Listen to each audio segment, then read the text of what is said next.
So if you have any stories to tell, hey, I'd say ears, but it's more of an eye thing, right? Ooh, this is a nice smoky green green salsa. But why don't we snack on this? And let's make our second character of the evening. Right? Casual, conversational. Sit back and relax. Come along on this journey with us. Imagine with us. Ask questions. Make comments.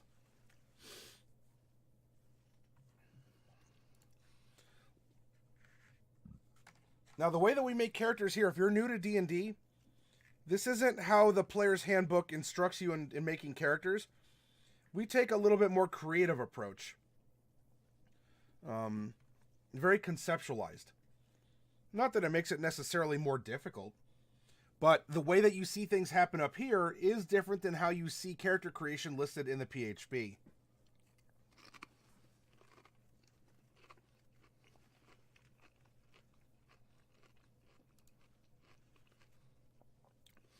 Let's see, I rolled a 64. That's a male.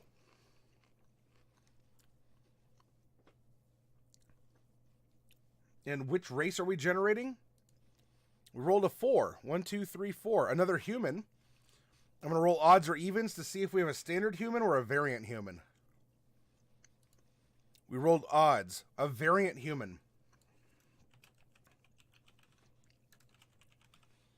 Variant human, instead of getting +1 to all stats, you get +1 to 2 stats, a skill proficiency, and a feat of your choice.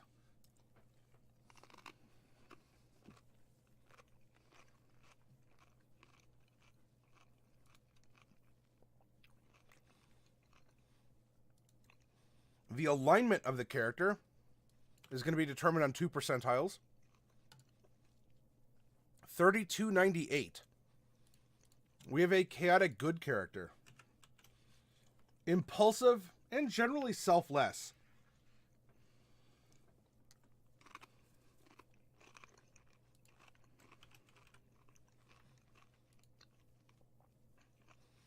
The level at which we'll generate this character, we rolled a 77, so we're going to generate a level 16 character.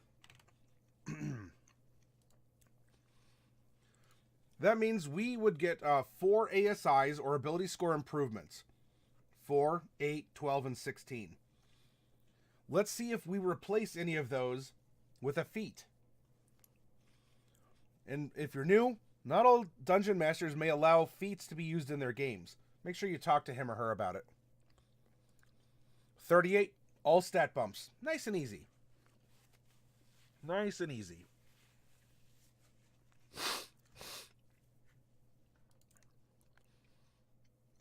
There are 13 backgrounds in the player's handbook. Let's generate a 13-sided die and roll it. We rolled 2. Ooh, we have a charlatan. Okay. So, a con man of some kind. Doesn't have to be evil, but, a trickster, a sly person. Now, there are 6 different types of charlatans in the player's handbook. We rolled number 4. I can't tell you offhand what that means, and that's fine, because right now, we want placeholders. We're generating numbers to come back and reference later.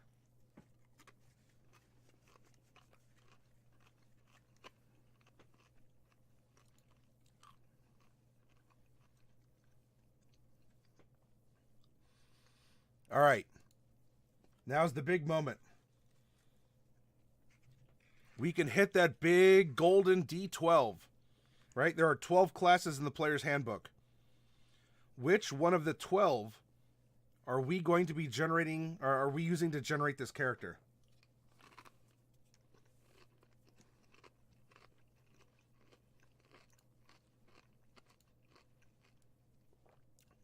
Six, we have a monk.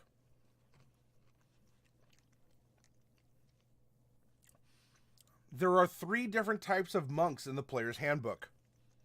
Let's roll a 3-sided die and figure out which monk we're going to become.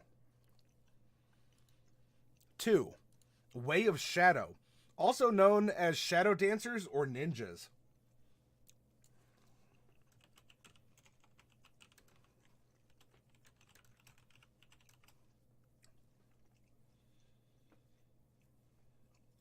Elbrun really wanted a bard.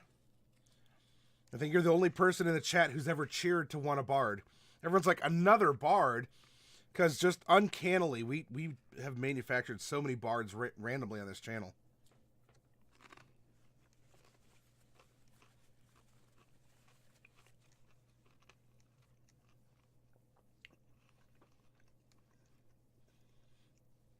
Is he a cheeky monk? We'll find out, right? All right, being a human, our height starts at 4 feet, 8 inches tall. We're going to add 2d10 inches to our height. We're adding 7, so we're 4 foot 15. I think we can express that in another fashion. We're going to take that same 7 that we just rolled, and we are going to multiply it by 2d4. So 6. We're going to add 42 pounds to his base weight of 110 and have 152 pounds. So we have a chaotic blue monk.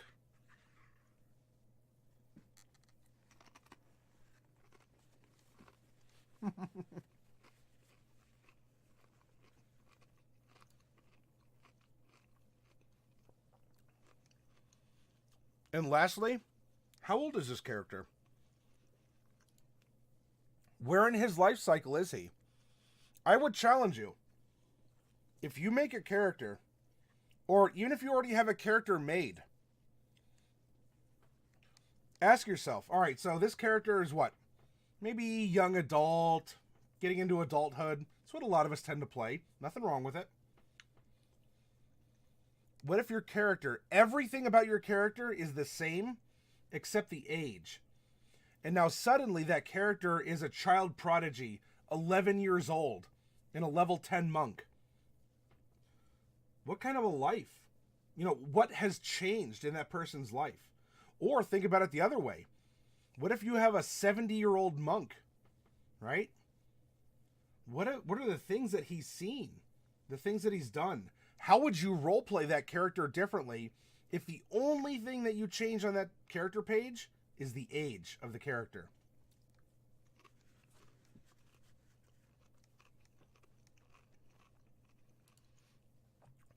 We rolled a 14, so that is in the young adult band. And for a human, young adults are between 16 and 25. So we're going to roll a d10. We rolled a 9. All right, so we are a young adult, 24 years old.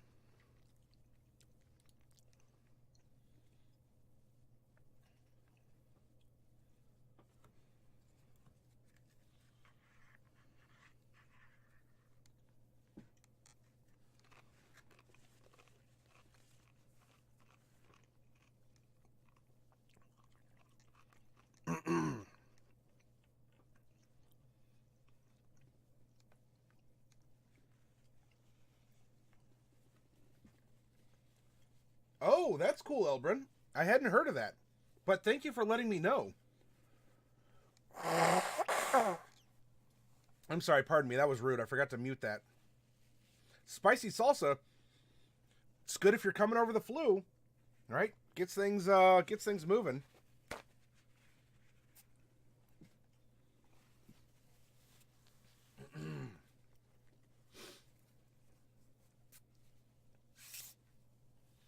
Azrael saying that 5'3" and 152 is very buff stuff.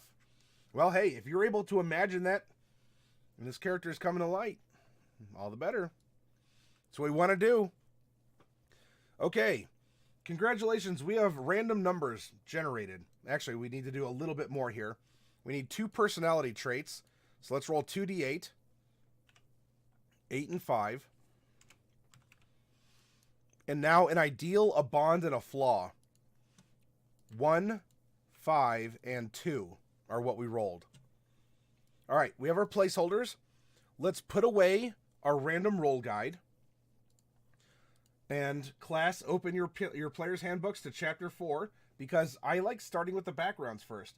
They really help us to get to know our character and will inform our decisions about our character after we get to know them on this level. All right, so we rolled Charlatan. Pardon me. All right, Charlatan, you've always had a way with people. You know, you have some good confidence. Skill proficiencies. Insight, oh, that's Acolyte. Deception and sleight of hand. Our tool proficiencies. These guys kit. And a forgery kit. We're going to get some starting equipment. A set of fine clothes. We must look the part. Very fine clothes. We also start with a disguise kit. You know, that fake mustache and a wig. Tools of the con of your choice. Well, the con of our choice we randomly rolled was number 4. And looking at the chart, I put on new identities like clothes. So there we go. So tools for the con of our choice. We have a disguise kit, and you know what? That probably means we'd start with a forgery kit also.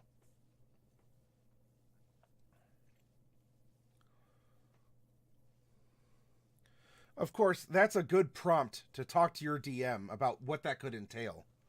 Maybe it's some sort of an artisan tool of some kind. Maybe maybe your DM says, you know what? Because you change your identity so often, you have cloth working tools, like weaver's tools, to sew and patch disguises or make new ones, or leather working.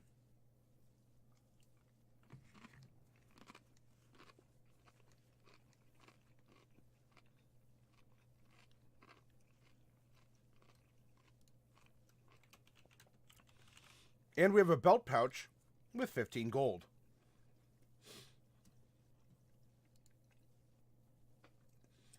Catic Blue saying, Matty Morgs, DDMs is bullying me.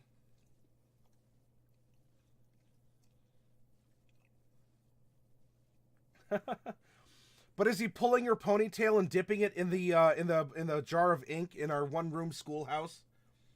And if so, it just means he likes you. Now, where's my apple?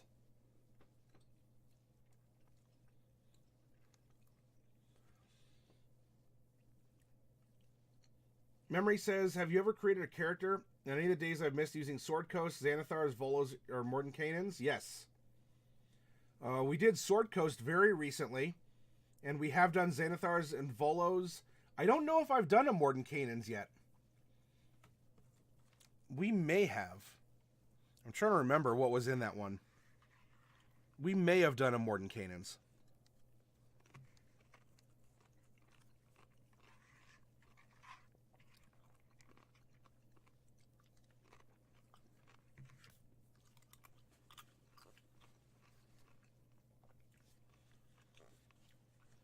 Yeah. We have done the others. You know, it's usually like a one-shot, because I do like featuring the core 3 books as an ongoing proof that that's all you need to have unlimited potential. But I want to keep it accessible for anyone who might be new and watching, so that they don't feel like, oh my gosh, I need like 10 books to make characters. What's going on with this? So if I do it, it's to be thematic and to, you know, go over the course of the week, so, you know, people can follow along, or they can set aside some money and pick it up if they want to have a physical copy in front of them as we do it.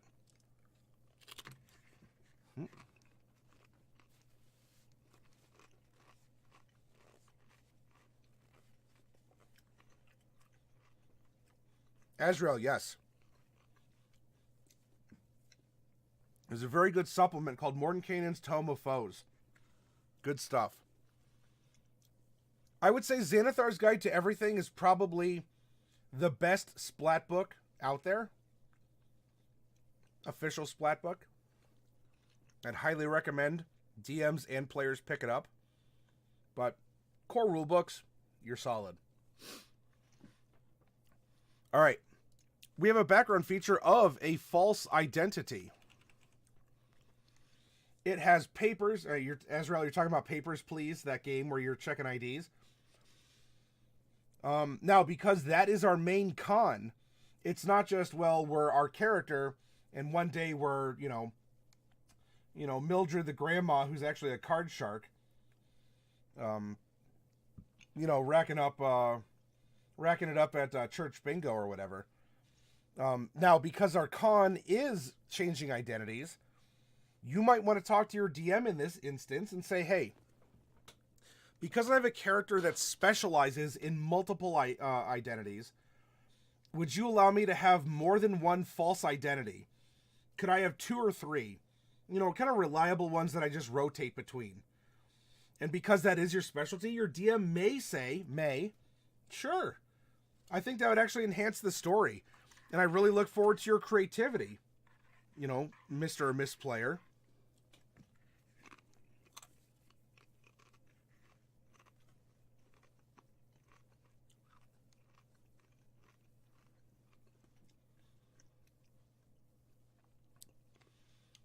But full set of papers, any passports, any licenses, any certificates, etc. You get it as part of your background. It's really good stuff, especially if you want to role play. Oh, it's good stuff. I love the Charlatan background. All right, now let's look at his personality traits. 8 and 5. Now remember, just because we're a charlatan doesn't mean we're a bad person. We don't just want to bilk grandmas out of their bingo winnings. We don't want to con kids to giving us their candy because we can. Our character, by virtue of being chaotic good, right? We're impulsive, but we tend to be selfless. Very, free-spirited, good-natured. So we are going to employ these identities for the sake of, well, I don't know. We'll find out. Let's look at this. Let's look into this character a little bit more. Hey, Plunderloot, welcome.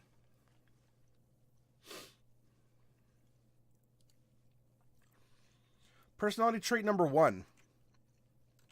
I pocket anything I see that might have some value. And number 5. I lie about almost everything, even when there's no good reason to.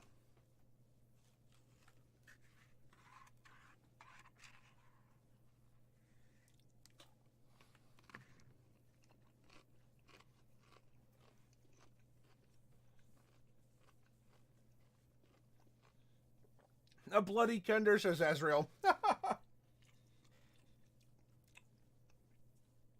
Diadems, never. You should have a false identity for protection. I'm thinking of doing a character who ran off with a boy and changed her appearance to avoid the noble father finding her. That could be a lot of fun. And yeah, you know what? By things like this, by lying, or pocketing, it doesn't always have to be valuable stuff. Always picking up costume elements. Things to blend in with what's going on around you. Innocuous stuff.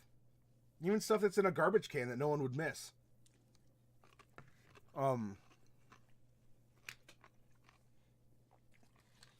But maybe because we've just so developed our different personas that the lie is who we are in any given moment.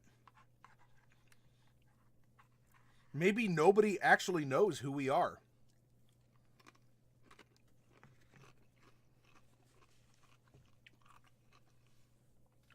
And so we could be raising money for a poor orphanage, right? We're doing good stuff. But the simple fact that I am pretending to be Father O'Malley when I'm not Father O'Malley is a lie, despite me doing good stuff with my talents and abilities.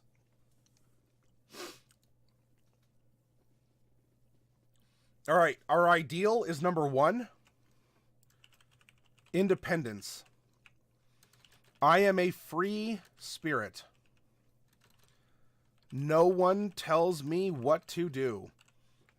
If this doesn't just confirm our possibilities that we're throwing out there, just wants to live life as whoever he wants. City to city, not necessarily held down by anyone or anything. Follows his whims. Tries to leave the world a better place in his wake, in his own unique fashion. Oh yeah, Elbren, I'm familiar.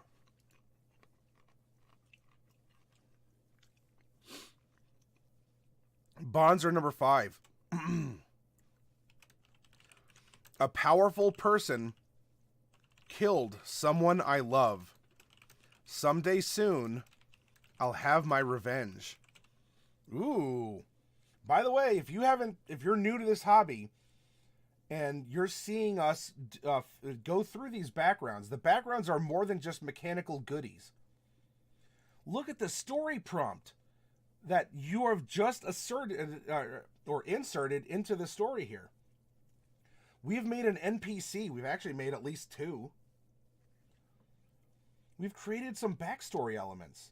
This is powerful stuff, and it doesn't have to be complex. Talk to your DM about it even if you're not sure. Give it to your DM and have your DM consider those circumstances. And you may very well find yourself in a chapter or 2 of this story being in the spotlight, because this is the killer. This is on you.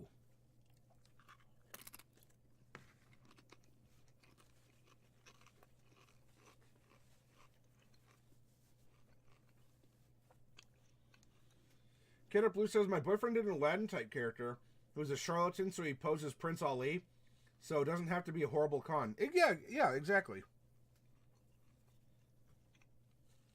A hippie grifter? Could be.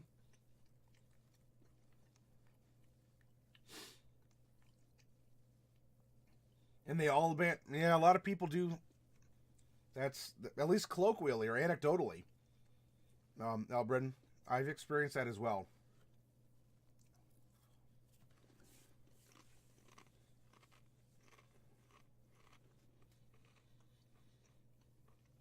Plunderloot, I wish I knew more about whiskey.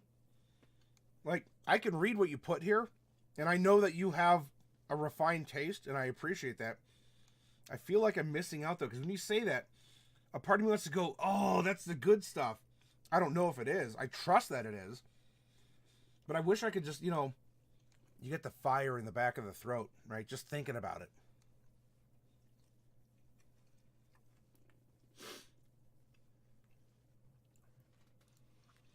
The character's flaw. We all have flaws. That's right, even you. I'm calling you out. You have a flaw too. This character's flaw. I'm always in debt. I spend my ill-gotten gains on decadent luxuries faster than I bring them in.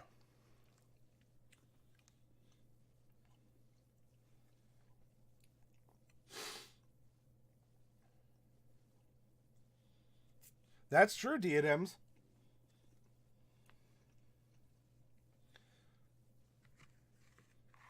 I don't know. I would like to think that in a zombie apocalypse, we would have a really good fortification over at Plunderloot's place.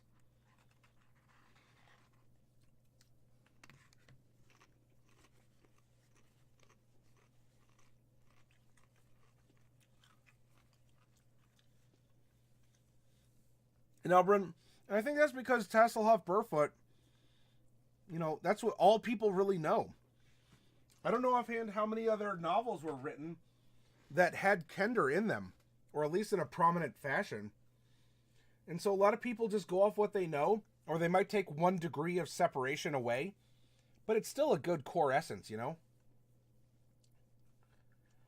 Azrael, oh Lord, it's hard to be humble. That's right. Azrael says, I'm the most humble person I know.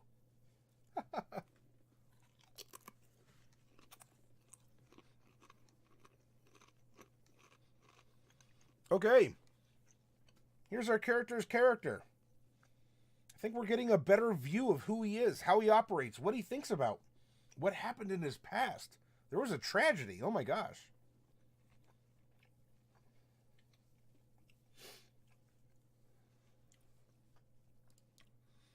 Okay. Let's go up to human. Being a human, well, we have 30 feet of move speed, so there's that. 15 climb, 15 swim, 0 fly. We have 0 dark vision as humans.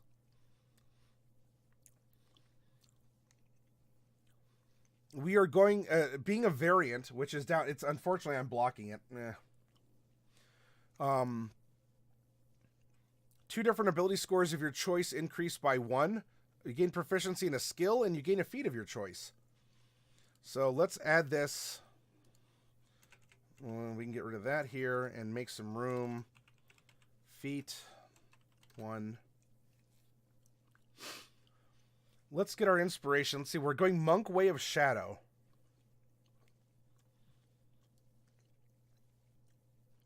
I pocket things that I see. I lie about everything. So we already have deception and sleight of hand.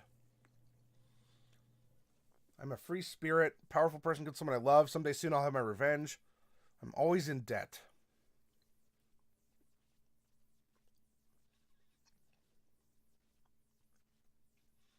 Let's see. Which skill would we take?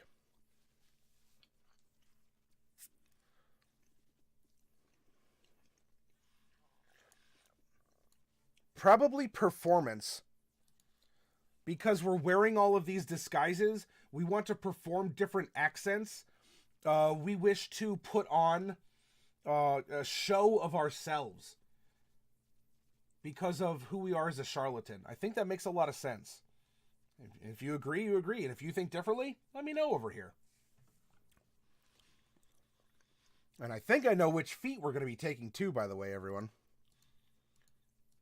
Actor. We'll get to that in just a little bit, though.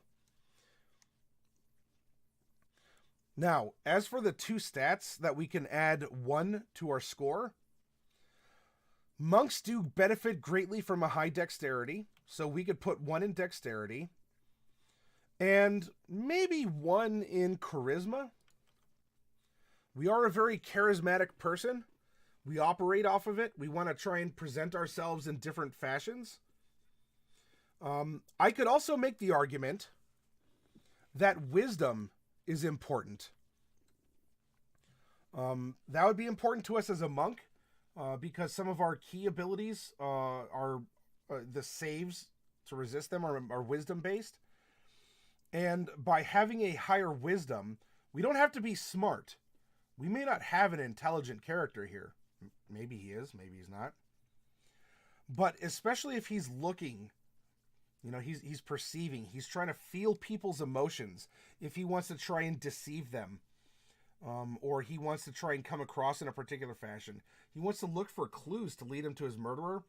Having a higher wisdom may be very important to him. Gotta be a wise guy, eh? You gotta be a wise guy unless you want to get mutilated.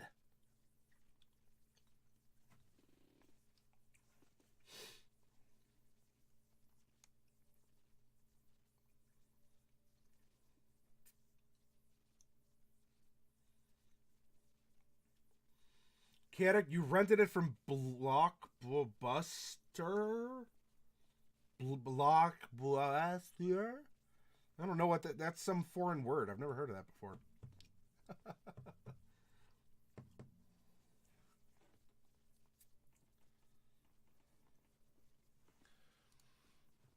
All right, so that's what we get for being a human.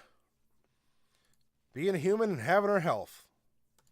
All right, now let's become a monk. By the way, this character has been made into a mini. She's really cool looking too.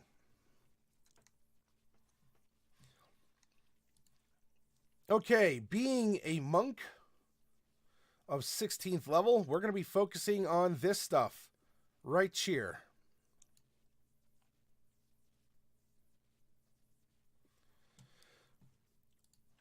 being 16th level, we have 16 D8 hit dice.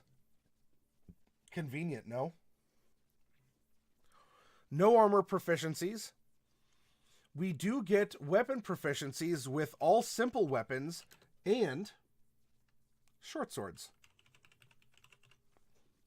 Which, by the way, your DM, talk to your DM. You should have a lot of leeway. If you want to use tonfas, like billy clubs and such, run it as a club. A club is a simple weapon. Just call it something else. Make it cosmetically look different.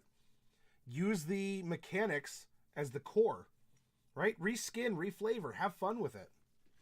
If you don't want darts and you would rather them be shuriken, you don't want daggers, you want kunai, mix it up, have fun. In fact, there's a really good chart for that. It's on 40 something.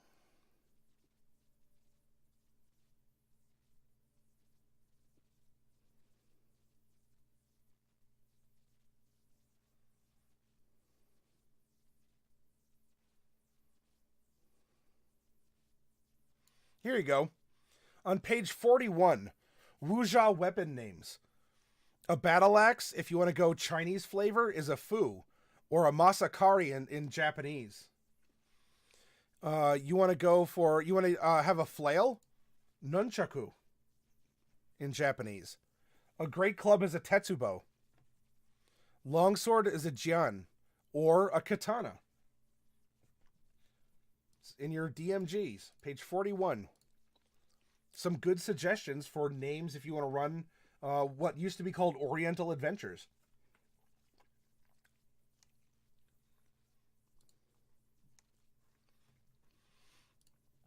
All right, tools. Choose one type of artisan's tools or one musical instrument. Well, being able to play an instrument could be handy. If we're making a disguise kit, or if we're proficient with them, and forgery kits, I think we're going to want things with inks, perfumes, makeup, hair dye. Maybe even, like, if we want to go more exotic, skin dyes or eye dyes. So what if, as a tool proficiency, we took alchemist's kit, or like alchemist tools, as our artisan proficiency, so we can make our own glues and solvents and makeups and perfumes and the like.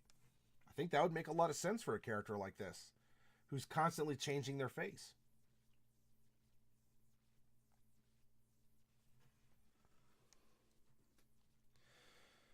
All right, our saving throw proficiencies, strength and dex. So there we go. Then now we're going to get to choose 2 skills from acrobatics, athletics, history, insight, religion, and stealth. Well,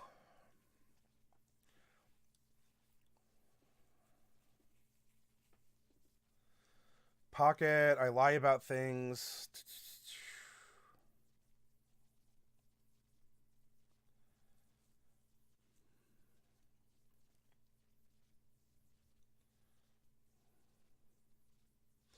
I almost want to say history and insight might be the 2 skills. History, right? You can recall historical figures. It provides you reference points if you're trying to be other characters. And insight, so you can get a feeling, right? Do they believe you? Are they lying to you themselves?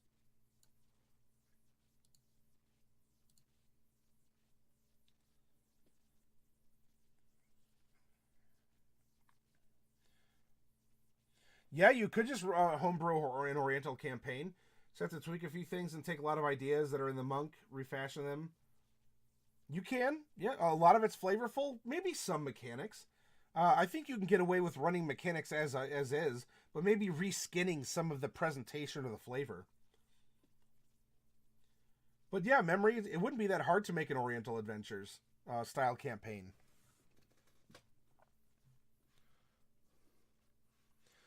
It's kind of interesting that we don't call our normal fantasy Occidental Adventures. There's lots of accidents, but, Orient, Occident. Or you want to go south? Austral adventures. All right? You can call them Australian adventures if you'd like. I'm sure there's a whole other... There, you could find Australian adventures in real life. Austral adventures. Any old who. We'll start with a short sword or any simple weapon. Short sword is a good common weapon. You could take on a lot of roles and still have something good at your side. So obviously we're gonna have martial arts as a primary weapon. You know, these fists are registered lethal weapons. But having a good short sword by your side can work wonders. You know, if we wanted it to be a short bow or something, simple weapon, we could if we wanted that. A Dungeoneer's pack and our Explorer's pack. You could argue a disguise kit, but let's go an Explorer's pack. And 10 darts. Or again, shuriken, throwing stars. You could even probably call a dart a kunai if you really wanted to. Boreal adventures, Inuit seal hunting. There you go. Azrael's getting into the spirit. Austral, boreal, occidental, accidental. Well, oriental, occidental. Anyway. I occidentally said accident. Which incidentally... I'll stop there. I'll get myself in trouble in some way, I'm sure. All right, unarmored defense. Being a monk, you're not proficient with armor, but that doesn't mean you're not defenseless. 10 plus dex plus wisdom mods will give you an unarmored defense because it represents your reflexes and your awareness.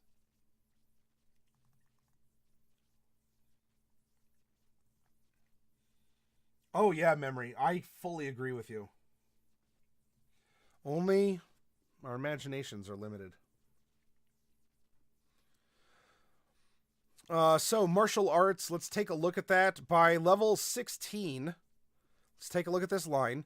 See, our proficiency bonus is +5. Our martial arts, we're going to be punching for 1d8 damage. That's pretty good. We're hitting for as hard as a warhammer, a longsword, with our fists. And they count as magical, but we'll get to that.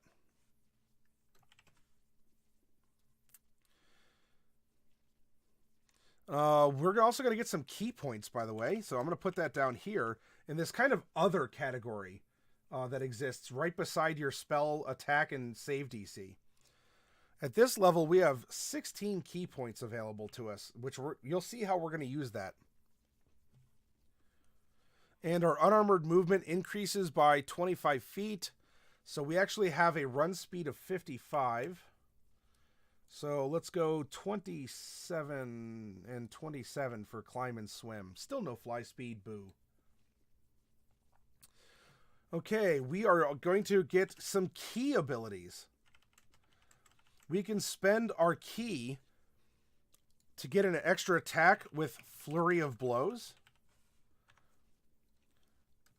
We can use it on Patient Defense. You can take the dodge action as a bonus action. We can take Step of the Wind. You can spend a key point to take the disengage or dash action as a bonus action. And your jump distance is doubled also. And I left one open because you'll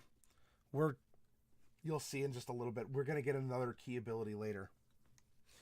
On our movement, we already accounted for that. A monastic tradition, that's our archetype. We're not going to worry about that just yet. Let's get to level 16 as a monk before we're a Way of Shadow monk. We can deflect missiles, which is I love that ability as a monk. If you catch it and you reduce all the damage by the catch, foo, you can fling it right back at the person who shot you, or I think someone else that you can see. We also get slow fall. Monks are just so hard to kill because they just get so many static survival abilities. It is crazy.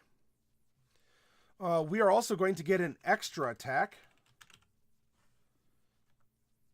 So not just a punch and flurry, punch, punch, flurry. Stunning strike. Here we go at 5th level. We do have key empowered strikes. That makes our strikes magical. With our fists. If we are wielding a magical sword, or if we're wielding a sword, the sword has to be magical to deal magic damage, even though our hands normally would. Evasion. Take less damage from AoEs. Stillness of mind. You can use your action to end one effect on yourself that's causing you to be charmed or frightened.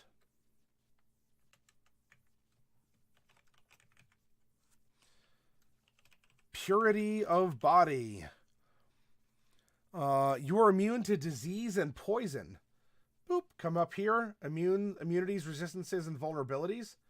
In this up here, we are now immune to poison. At level 13, we have the tongue of the sun and moon. We can understand all spoken languages, and any creature that we can understand that can understand a language can understand what we say. We're universal translators. 14th level, we have Diamond Soul. You have proficiency in all saving throws. And if we make a saving throw and fail, we can spend a key point to re-roll it and keep the second result. So now all of a sudden, we have proficiency in intelligence, wisdom, charisma, and constitution also. It is, Azrael. Monks have a lot of stuff they're packing. At 15th level, because remember, we're generating a 16th level character, we get Timeless Body. At 15th level, your key sustains you so that you suffer none of the frailty of old age, and you can't be aged magically, which there are spells and monsters that can do that. You can still die of old age, however. In addition, you no longer need food or water. How about that? You do need air. And we're not high enough yet for Empty Body or our capstone ability of Perfect Self. What can you do? Azrael laughs at ghosts. Well, you know what I'm talking about then, Azrael.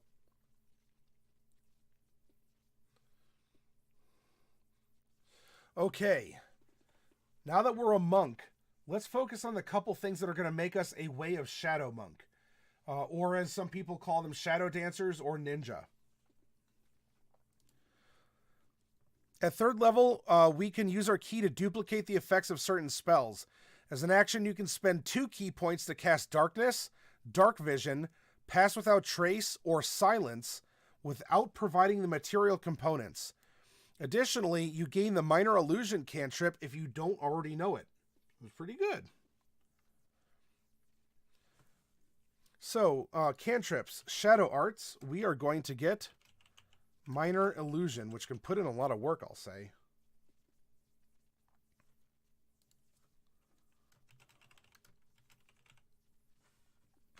At 6th level, we get Shadow Step. You gain the ability to step from one shadow into another.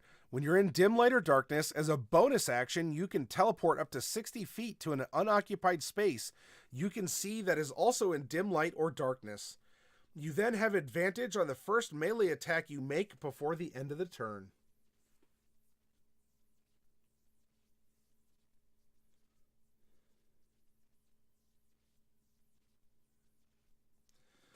At 11th level, we get Cloak of Shadows.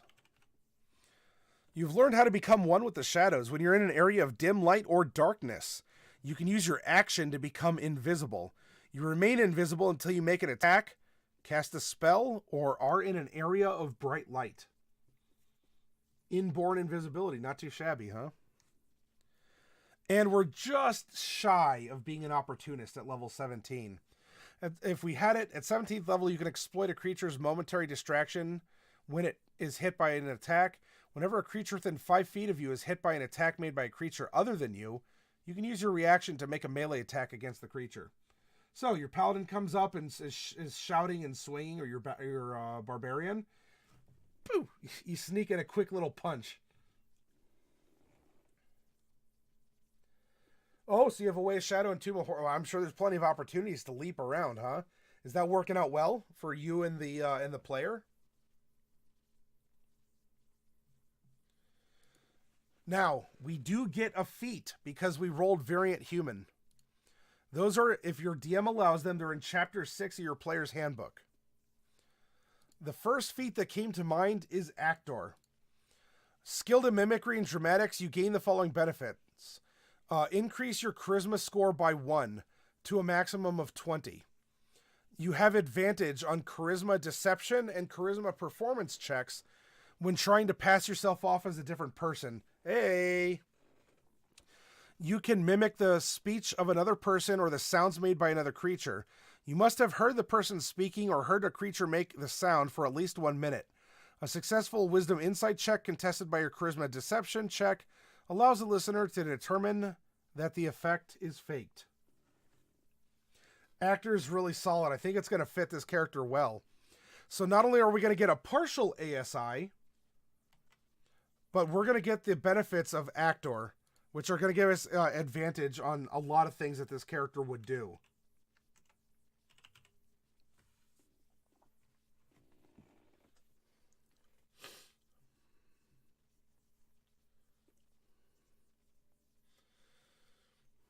Okay. We have the chassis of our character made.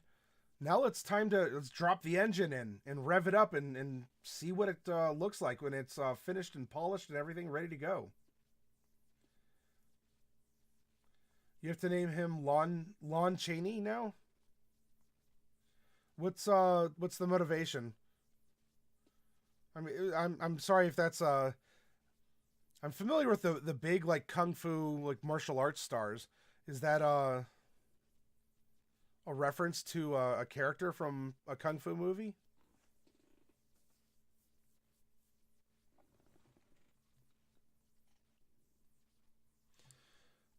All right, let's see. Dex and wisdom are very important. So too is our charisma. What if we go 15, 14, 13,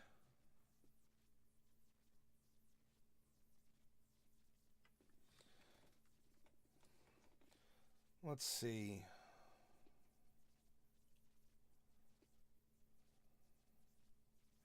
I'm always in debt. I spend my ill-gotten gains. So there's going to be a little bit of negligence involved in there somewhere. Probably int is going to be the dump stat. Well, I don't know. We can have strength technically be our dump stat. We don't need a high strength to be a good monk. So what if we put strength at 8? Let's see, we've been training. We're hardier and healthier. And then 10 int. Maybe this would be a little bit better. Oh, okay. I feel like I should have known that. But I very much appreciate you you saying, like you clarifying that.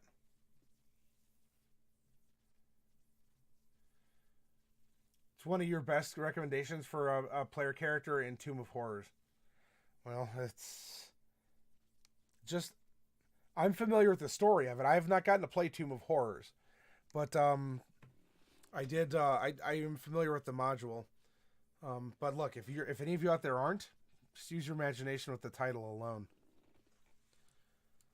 All right, so dropping in our racial and our feat bonuses here, that puts us to a 16 dex, a 15 wisdom, and a 14 charisma.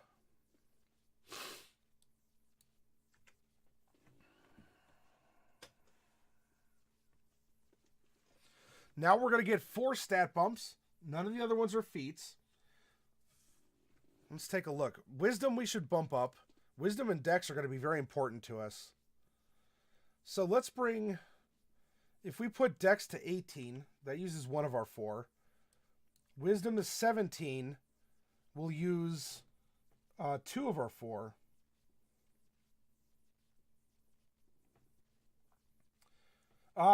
Here's an interesting lesson. Aside from trying to meet prerequisites for feats, the only ability score that has mechanical benefits is your strength score. You can get benefits from your strength score when it comes to things like the distance you can jump, your carrying capacity, and so forth. So, if you don't want to put 2 points into one stat when you have that ability, you can put 1 point into 2. And so if you're ever in the position where you say, oh man, I don't want to just have a floating 1 in wisdom, put your 1 in wisdom and put your strength up to 9. This won't change our modifier up to a 0. We still have a -1 modifier, but we can technically jump a little bit further and haul a little bit more materials around than we could when we were 8. I hope that makes sense. Strength is a good bleed off if you need that.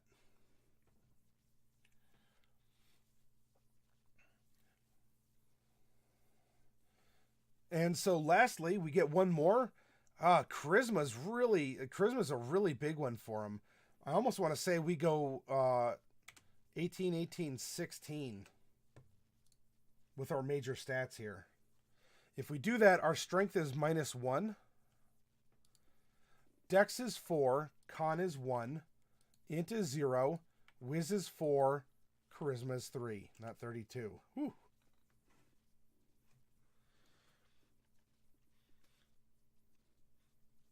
Let's see, taking into account our proficiency modifier, strength save is 4, but our athletics modifier is -1. Our dexterity saving throw is 9, as is sleight of hand, with a 4 and a 4 otherwise. Con saving throw is 6.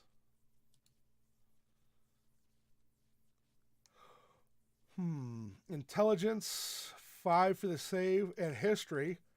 But 0 is the rest of the way down. We have a very specified knowledge.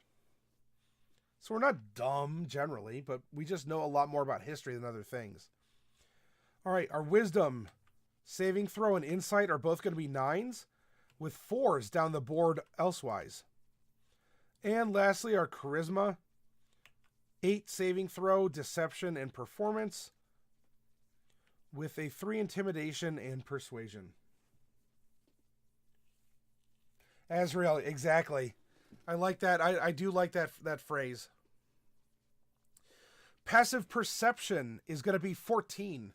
10 plus your perception modifier. That represents your natural awareness of the things that you're seeing, hearing, smelling, etc. around you.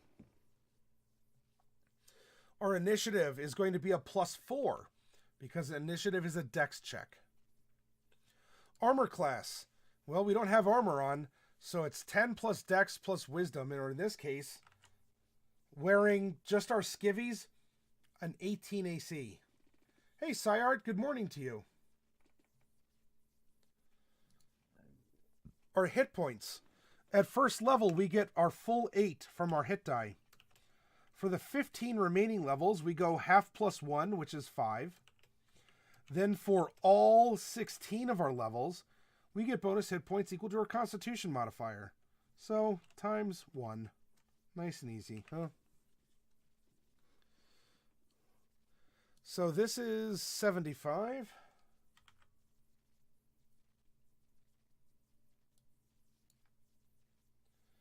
And 16.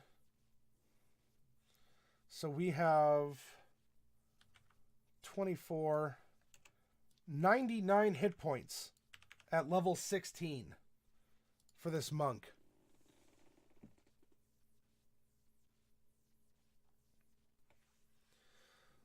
Now, for our martial arts, those are finesse. We can hit with our dex and get the bonus damage with dex too. Yes, we're punching, but we're not punching necessarily with strength. We're punching with skill and manipulation. So our to hit with that, a short sword, which is a finesse weapon, and darts, which are a dex ranged weapon. 4 + 5, we have a +9 to hit in each of these. Short sword is 1d6. In this case, +4. The martial arts is +4. Dart is 1d4. +4 for an oops, start in your neck moment.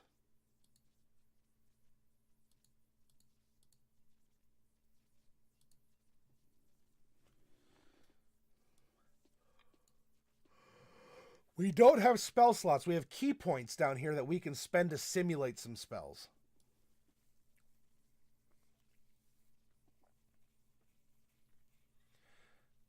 So, I mean, if you want to make notes on your spellcasting sheet, you can.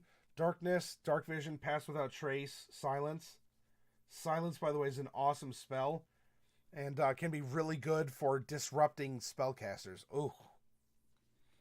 Ooh, hoo, hoo. So really, our character is finished, everyone. We made our second character. We have this very unique charlatan, right? This person who just shifts identities all the time. He's tracking down the murderer of someone he loves. Friend, family member, a beloved family pet. That's for us to figure out, right?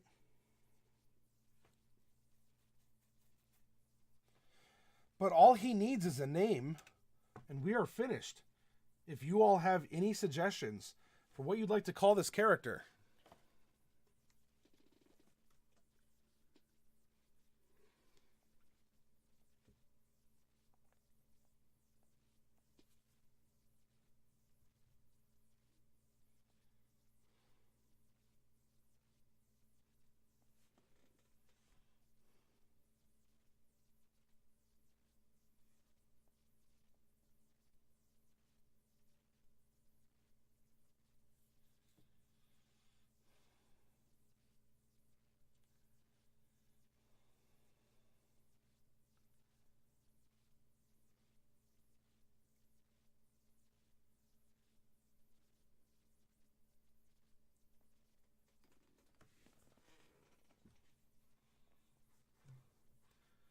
Ezreal, I already know your vote. Oh, okay, yeah, because you want to name him Lon Chaney.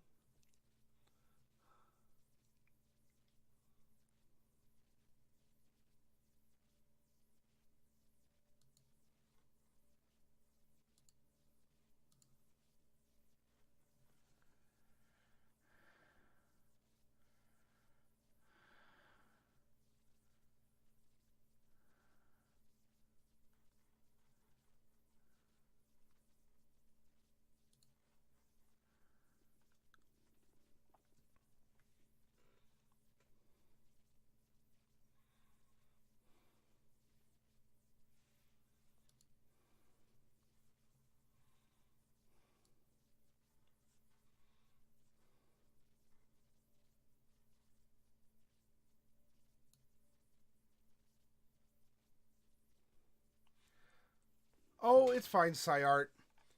A charlatan character. I think what we can do. So if we take Ezreal's suggestion for a name, based off of the Hollywood actor, the Man of 1,000 Faces, we can make it sound more Oriental in a way, right? What about something like Lamchan?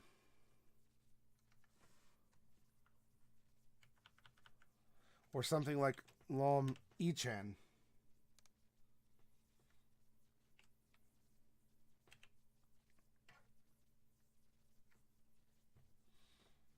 Bit of a tribute, just different enough, add some flavor. This could work very well as a fantasy, as a consideration for how you generate fantasy names as well.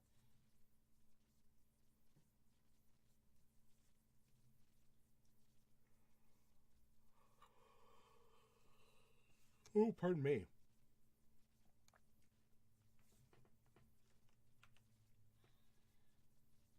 All right. Cool. Yeah, Tomb of Horrors is very trap and puzzle heavy. It is indeed. All right, everyone. I think it's about time I go to bed. I'm starting to flag here. And we're tickling 3 a.m. And I think I know who we're going to raid. Someone who does have high energy. Awesome dude. He was in here earlier. Captain, well, not tonight, but Captain Milne. Let's go say hi to him. And I'm going to go do a faceplant into a pillow because, woo, You're at that point where you're just like, I'm warm, I'm full, I'm still also getting over being sick, so I'm kind of tired. So let's go give Captain Milne a raid. I want to thank you all for being here tonight. For those of you who are adopting minis, thank you ever so much for that. I'm very grateful to all of you who give these minis a good home. And you know what? We're going to come back tomorrow, and we're going to build a city in a similar fashion to how we build characters. Despite a city being a city and a character being a character, there are similarities, and I want to show those off. I want to highlight them. And let's make an interesting city that can exist in our upcoming open, like our viewer-based adventure campaign. So let's go raid Captain Milne. Thank you all so much. You're creative. You're wonderful. I love your experience. And if you're new, I love your questions. I love you all lurking. I love you all who subscribe and who are just a part of something that's greater than all of us combined. It's wonderful. And I couldn't do it without you. And I wouldn't want to even try. You really do make things worth it, everyone. I love it. All right. So, purge, add purgatory. And let's go give Captain Milne a raid. Be well, everyone. I'll see you tomorrow.